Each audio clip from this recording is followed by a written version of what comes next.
कांग्रेस विधायक आरिफ मसूद ने press conference करते हुए कहा है कि जब देश में नफरत परोसी जा रही हो, एक वर्ग विशेष को यह बताने का प्रयास किया जा रहा है कि मुल्क के लिए उन्होंने कुछ नहीं किया। उन्होंने कहा कि मुसलमानों की उपेक्षा की जा रही है, मुस्लिम धर्मगुरुओं के नाम खत्म किए जा रहे हैं। उन्होंने कहा कि इतिहास को बचाने के लिए आजादी के पर्व पर हम कार्यक्रम करेंगे। उन्होंने सरकार पर आरोप लगाते हुए कहा कि उन्हें हर नाम पर तकलीफ है और इतिहास में छेड़छाड़ करना ठीक नहीं। उन्होंने कहा कि आज़ादी के पर्व पर 7 दिन तक हम कार्यक्रम करेंगे, जिसमें मुस्लिम धर्मगुरुओं की जानकारी और आज़ादी में शहादत देने वाले मुस्लिम वर्ग के वीरों की जानकारी दी जाएगी। उन्होंने कहा कि कांग्रेस पार्टी इसका जवाब देगी। मैं कांग्रेस प्रवक्ता नहीं हूं, लेकिन उन्होंने कहा कि हम आसपास क्यों झांकते फिरते हैं, हम मोहब्बत करें और देश और दुनिया में नंबर 1 के लिए काम करें। देखिए, 12 साल कंप्लीट हो रहे हैं इस प्रोग्राम को करते करते।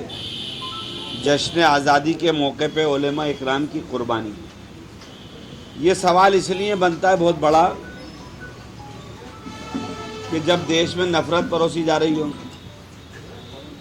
एक वर्ग विशेष को इस देश में ये बताने का प्रयास अपने भाइयों के सामने ये करा जा रहा हो कि इनकी हिस्सेदारी देश की आज़ादी में नहीं है। ऐसे वक्त में उस इतिहास को ज़िंदा करना ज़रूरी है जिसमें मुस्लिम धर्मगुरुओं ने इस मुल्क के आज़ादी के लिए कुर्बानियाँ दी।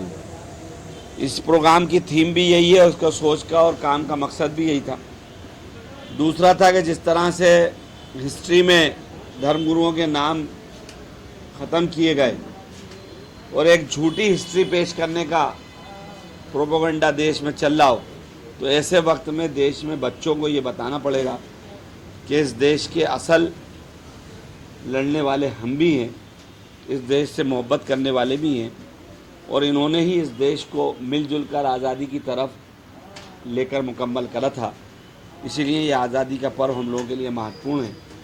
ये सब बताने के लिए चौराहों पर 7 दिन तक प्रत्येक चौराहे पर हम बच्चों को आमंत्रित करते हैं, उनको प्राइज़ भी देते हैं। और आप लोगों से दरख्वास्त करूँगा कि अगर उसमें कहीं ना कहीं आप लोग शामिल होते रहेंगे तो बच्चों की डिबेट्स में आपको वो नाम मिलेंगे जो नाम शायद बहुत वक्त हम लोग पढ़ भी नहीं पाते, वो नाम भी मिलेंगे। तो ये तहरीक इस हिंदुस्तान में नफ़रत ख़त्म करने और जंग आज़ादी का सही इतिहास बच्चों तक पहुंचाने का कारगर एक कदम साबित हो रही है। यह फैंस क्लब के हमारे अध्यक्ष नफीस और अजमत भाई इसमें लगातार मेहनत करते रहें। पार्टी इसका स्टैंड का जवाब उनके प्रवक्ता देंगे। मैं तो आज़ादी के इस पावन पर्व पर आप सबको बधाई देता हूँ और कहूँगा कि 15 अगस्त की तैयारी और हमारा देश दुनिया में, हमें कोई दूसरे से मतलब नहीं है। हम क्यों आसपास झांकते फिरते, हम अपने देश का माहौल मोहब्बत वाला बनाए ना, उस पर मेहनत करें और ये देश को दुनिया में नंबर 1 कैसे ले जाएं, उस पर मेहनत करें। सर लेकिन फिर भी बहुत सारे वहाँ से आ रहे हैं सर, अल्पसंख्यकों करने दो उनको जो करना है। मैंने कहा हमारे इस देश को दुनिया में आला देश बनाने के लिए लड़ना है और लड़ेंगे। आरिफ भाई, एक अभी हाल ही में आरिफ अकील साहब जो पूर्व मंत्री रहे, उनका इंतकाल हुआ है, उनका निधन हुआ है, काफ़ी कुछ किया है भोपाल के लिए। क्या आप उस तरह की कुछ मांग करेंगे उनके नाम पर कुछ चीज़, कोई चीज़ बनाई जाए किसी चीज़ की भी यादगार? देखिए, बिल्कुल आपने अच्छा सवाल करा। उन्होंने लगभग 30 साल भोपाल का प्रतिनिधित्व करा है। एक बहुत बड़ा कैरियर का उनका एक हिस्सा भोपाल की खिदमत के लिए गया और अब वो हमारे बीच नहीं रहे, तो ज़ाहिर है अफसोस तो है ही।